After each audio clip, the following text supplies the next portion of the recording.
tsy voafetra ary tsy azo ferana mazava loatra ny zavatra azontsika hoentina mbavaka ao anatrehan'ny raintsika, ny zavatra azontsika resanao aminy, fa ny zavatra lehibe fotsiny ao anatin'ny hoe vavaka fanorena mpiadanana.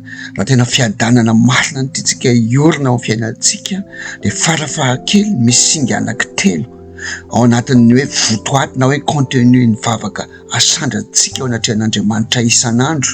Dia ny voalohany ny fibebahana, ny faharoa ny fideranan'Andriamanitra ary ny fahatelo ny fiambenana.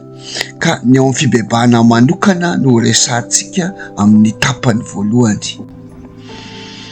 Voalohany indrindra Lisandro malala ao amin'ny tompo, raha vao hivavaka isika, hanokatra ny vavantsika hivavaka eo anatrehan'Andriamanitra isika dia tadidio mandrakariva, tadidio mandrakariva fa manatrika ilay Andriamanitra marina sy masina indrindra isika.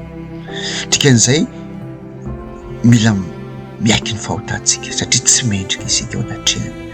Mpanota zato isan-jatontsika dia mila avoakantsika amin'ny vavantsika hoe Kristy io Andriamanitra tsy mendrika, fako, maloto, olombetaveta, olona tsy tanteraka, mendrika ao aoriana any amin'ny farimbo rehetra avy mandrakizay nanota teo anatrehanao mila ho isa minitra isan-tsekondra, na tamin'ny fiteniko izany, na tamin'ny fihetsiko izany, na tamin'ny felotreretako, ary mendrika ao aoriana any amin'ny farimbo rehetra avy satria maloto tanteraka eo anatrehanao ilay marina sy masina. Mila miaiky fa mpanota zato isan-jato isika. Ary ny ten'Andriamanitra dia milaza mazava ao amin'ny Jaona voalohany, Jaona voalohany toko voalohany andininy fahavalo manao hoe raha hoy isika tsy mananota isika dia mamita tena ary marina tsy ao anatintsika. Ary mbola mitohy eo amin'ny andininy fahafolo hoe raha hoy isika hoe tsy nanota isika dia mampandainga azy, izany hoe mampandainga an'Andriamanitra ary ny teniny tsy ao anatintsika. Ny zavatra tena lehibe indrindra zany ry Sandro malala ao amin'ny tompo dia ny zavatra ny anekentsika fa mpanota zato isan-jato isika. Raha vao misy feo fotsiny ao ambadika miteny amintsika hoe marimarina ianao androany, nanao tsara ianao androany, dia tsy feo avy amin'Andriamanitra izany fa feon-devoly. Fa ny fahamarinan'Andriamanitra dia mitaona antsika hibebaka isan'andro, mitaona antsika hanaiky fa tsy tanteraka ary fako sy vovoka, tsinitsiny eo anatrehan'Andriamanitra. Ary ny ten'Andriamanitra dia milaza mazava fa raha diso amin'ny zavatra raintsika dia diso amin'izy rehetra. Tsy misy olona afaka hijoro ao anatrehan'Andriamanitra ao anatin'ny ray andro ka ilaza fa marina ary tsy nanota, fa mpanota isika, tsy mendrika isika. Ary toe-po tena tokony hananantsika ny toe-po manaiky fa mpanota, manaiky fa fako, manaiky fa tsinitsiny ao anatrehan'Andriamanitra isan'andro isan'andro.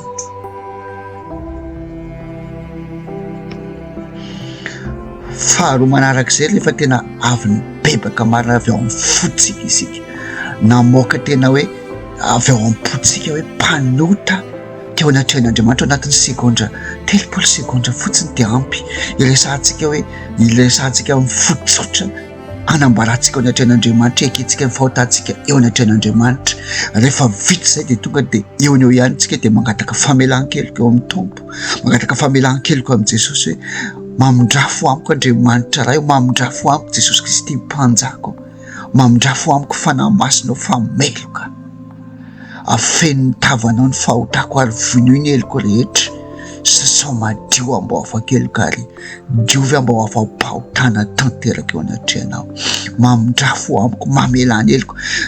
Tena hoe mibebaka ao anatin'ny fibebahana zany ny tapany faharoa ao alina fiaikekeka dia mangataka amin'ny Kristy ilay maty teo ambony andro fijaliana, ilay zanak'ondrin'Andriamanitra izay nanaisotra amin'ny fahotana izao tontolo izao, ary rehefa nitondra ny fahotantsika rehetra teo ambony hazo fijaliana, mangataka aminy hazo famelan-keloka amin'ny teny tsotra ao anatin'ny segondra fohy montsy 3 segondra fotsiny koa dia efa ampiresahana hoe Jesosy hoe ianao ny tompoko, ianao ny mpanjakako, mamondrafo amiko, mamela ny heloko, sasao madio ambao afa-keloka ao anatrehanao. Izay hoe miaiky ny fahotantsika eo anatrehan'Andriamanitra, mangataka ny famondrampon'Andriamanitra apetrany amintsika, omeny antsika fa mazava ny tenin'Andriamanitra ao amin'ny Jaona voalohany toko voalohany 9:7 hoe raha miaiky ny fahotantsika isika dia mahatoky sy marina izy ka mamela ny fahotantsika sy manadio antsika ho afaka amin'ny tsy fahamarinana rehetra. Zany hoe mila manaiky fotsika ny zavatra angatan'Andriamanitra amintsika dia isika manaiky fa mpanota zato isan-jato. Fa rehefa avy miaiky ny fahotantsika isika dia eo ihany isika dia mandray valim-bavaka avy eo amin'ny tompo hoe matoky anaka vao velany elikao noho ny anarany masina. Fa toy izao ny tiavan'Andriamanitra izao tontolo izao nomeny ny zanany lahy tokany mba tsy ho very izay rehetra mino azy fa hanamy fiainana mandrakizay. Ko na dia tahaka ny tsaka iza ny fahotana aloha dia ho fotsy tahaka ny oram-panala, ana dia mangatratratraka tahaka ny sily aza dia ho tahaka ny volotro fotsy. Izay ny famelan-keloka azo eo no eo ary omen'Andriamanitra antsika eo no eo raha tena mibebaka marina eo anatrehany isika. Ary mila henontsika mihitsy ny tanan'Andriamanitra mikasika ny fotsika hoe matoky anaka vao velany elikao, fa na dia tahaka ny tsaka iza ny fahotanao dia ho fotsy tahaka ny oram-panala.